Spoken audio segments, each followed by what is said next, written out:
The cold didn't just bite, devoured. Asterix Montana's winter had a personality, a cruel and sentient one.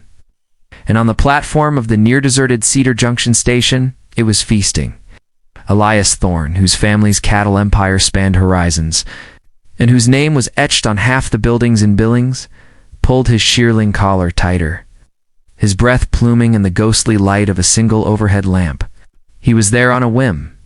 A melancholic one, the last train of the night held a rail car that had been his father's. A piece of their history being shipped back from Chicago for restoration. He'd wanted to see it arrive, to connect with a ghost simpler than the one in his penthouse. He hadn't expected a statue. Asterisk, she was curled on a wooden bench, a small, rigid shape amidst the swirling snow, not moving. For a terrifying second, Elias thought she was a casualty of the cold. Then he saw the faint tremor that racked her frame, a shudder so deep it seemed to come from her soul. She wore a thin nurse's uniform under an open, cheap coat, a small weathered duffel bag at her feet. Her face, pale as the moon above, was turned away, but the proud, desperate line of her shoulders struck him like a physical blow. Asterisk, miss. His voice, used to giving commands that rippled through boardrooms, was uncharacteristically soft. No response. He moved closer, the snow crunching under his $1,000 boots. You'll freeze to death out here. The station master's gone home. Asterisk, she turned then. Her eyes were the color of a stormy sea, and in them swam a fatigue so profound it eclipsed the cold. She wasn't just tired, she was shipwrecked. Asterisk. I'm waiting for the eastbound, she said, her voice a raw scrape. It's delayed. Asterisk eastbound doesn't run until tomorrow noon. Schedule's wrong. He gestured to the faded, peeling timetable nailed to the post. This station's barely operational. Asterisk, the information didn't surprise her. It simply added another weight onto a load she was clearly too exhausted to carry. A resignation flickered in those stormy eyes. She just gave a slight nod, as if accepting a death sentence. Asterisk, an emotion Elias hadn't felt in years. A pure, urgent, uncalculated protectiveness surged through him. You can't stay here. Asterisk, a weak defensive fire sparked. I have nowhere else to go. My situation in town didn't work out. I'll be fine. She hugged herself, her knuckles white.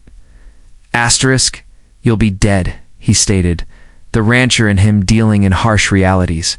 My truck is warm. Let me drive you to a motel at least. Asterisk, she studied him the expensive coat, the watch peeking from his cuff, the assured stance of a man who owned the world. A million-mile wariness settled over her. I don't accept rides from strangers, or charity. Asterisk, it's not charity. It's basic humanity, he countered. Then, thinking quickly, added, and I'm not entirely a stranger. I'm Elias Thorne. My family runs the Rocking Tea, you're a nurse. He nodded to her uniform.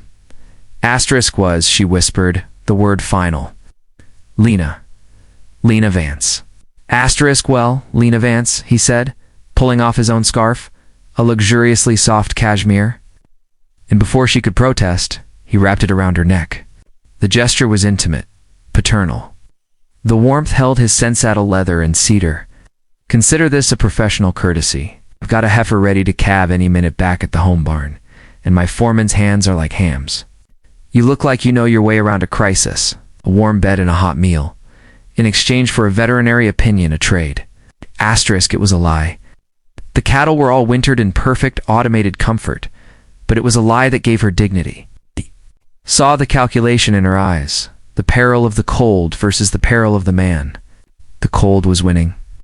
Asterisk, just for the night, she said, her pride a brittle, last-standing wall, and I'm not a vet. Closest thing I've got right now, he said, offering his hand. She took it. Her fingers were ice, and her touch sent a jolt through him that had nothing to do with the temperature.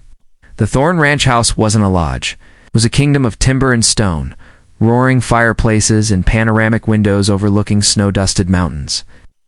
Lena stood in the grand living room, looking profoundly out of place, like a sparrow that had flown into a cathedral. Asterisk. This is a ranch, she asked, her voice small. Asterisk, it's home, he said simply, stoking the fire. Kitchen's through there. Make yourself anything. I'll get you some proper clothes. Asterisk, he returned, with flannel pants and a sweater that swallowed her slight frame. She emerged from a bathroom, her face scrubbed pink, her dark hair damp. The sheer vulnerability of her nearly undid him. Over bowls of steaming stew, the story, in fractured pieces, came out. Asterisk, she'd taken a live-in-nurse position for an elderly man in a nearby town. It had turned sour. The family was demanding, accusatory, withholding pay she'd left with her last check, which was stolen at the bus depot. The train ticket east was her last desperate asset. Asterisk, where east? Elias asked, his own supper forgotten. Asterisk, anywhere, she said, staring into the fire. Just away, to start again. She looked at him, a deep, searching look. Why are you doing this? Really? Asterisk, he paused, his usual defenses, the charm, the money, the deflection failing him. Because 8 years ago, I lost my wife to a stupid, random accident on an icy road, he said, the words still sharp in his throat. And that night, a stranger stopped. He held her hand, called for help, stayed with her until he stayed. He couldn't save her, but he bore witness. He didn't let her be alone in the cold. Elias met Lena's gaze. I never got to thank him, so maybe this is it. Asterisk, tears welled in Lena's stormy eyes, not for herself, but for him. The shared silence that followed was warmer than the fire. Lena stayed a week, then another. The heifer in crisis became a standing joke, though she did prove adept at patching up minor ranch hand injuries. She insisted on earning her keep, organizing his chaotic library, making soups that filled the house with smells of garlic and home. Elias found himself inventing reasons to come back from his offices early. Asterisk, they talked. He spoke of his wife, Claire, the aching void her death left, the hollow success that followed. Lena spoke of her rootless childhood, her love of healing, the countless small kindnesses she'd given and never received. Their pasts were different landscapes, but the emotional weather was the same. Lonely asterisk one evening as they walked through the stables. The air sweet with hay and horse breath, their shoulders brushed. Elias stopped, turning to her. The world narrowed to the soft sound of horses shifting in their stalls and the pulse he could see in her throat. Asterisk Lena, he said, her name, a prayer on his lips.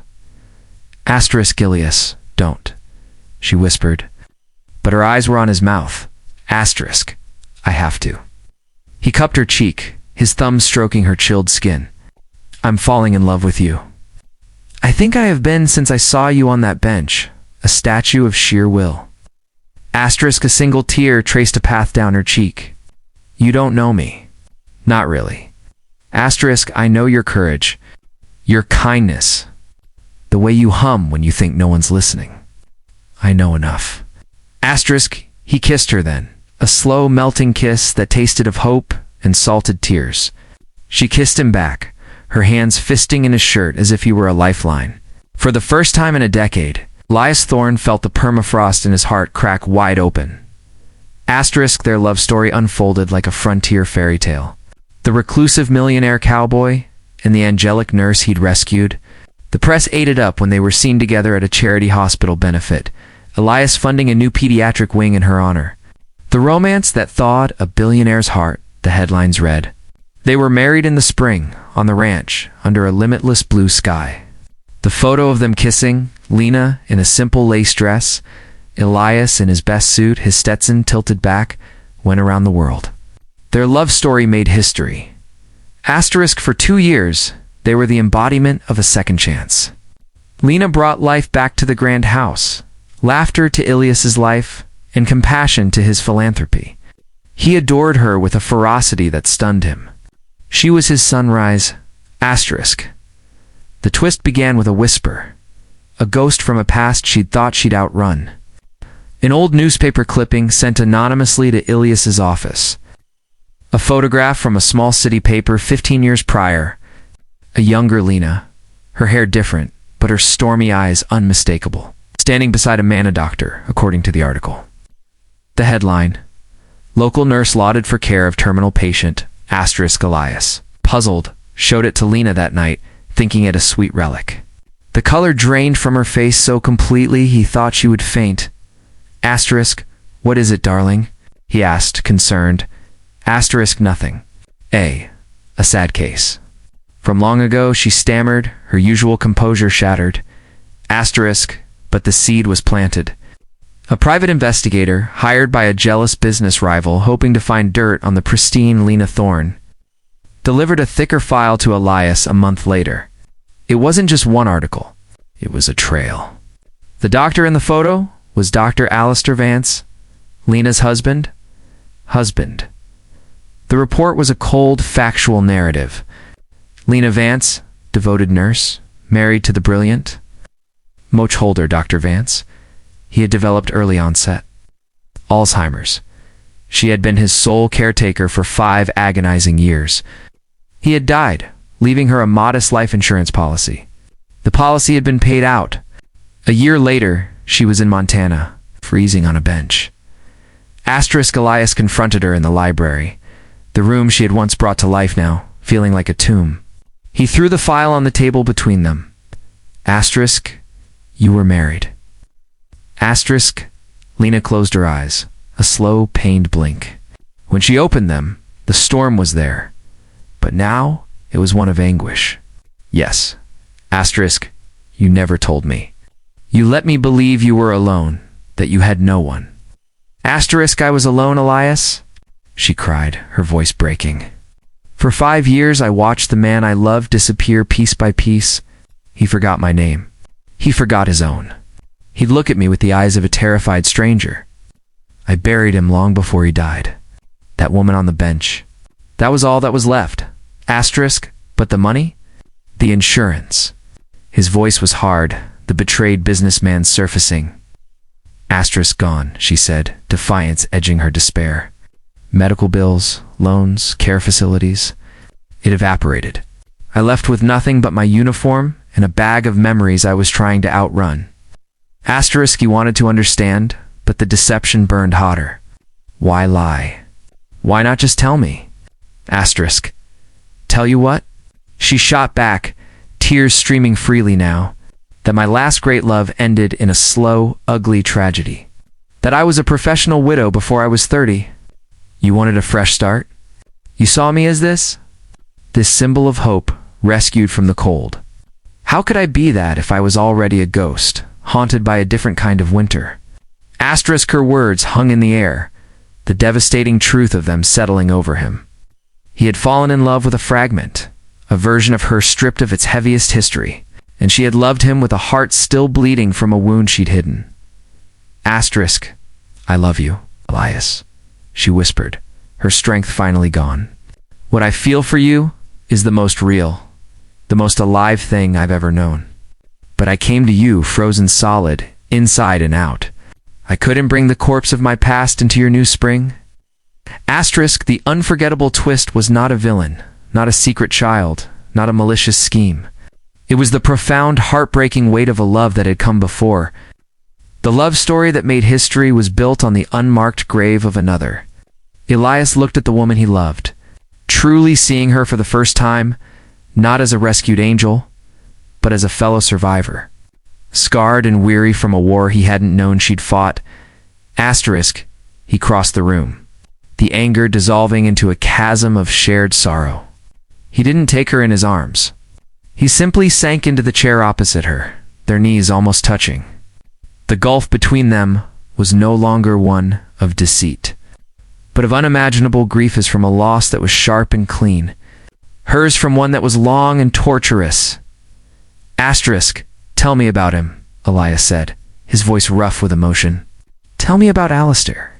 And as Lena began to speak, weeping for the man she'd lost and trembling for the man she might now lose to, their love story entered a new, uncharted, and heartbreaking chapter. History wasn't just made of fairy tale rescues. It was also written in the quiet, painful courage of choosing to love again with your whole broken, complicated heart. The real drama was just beginning.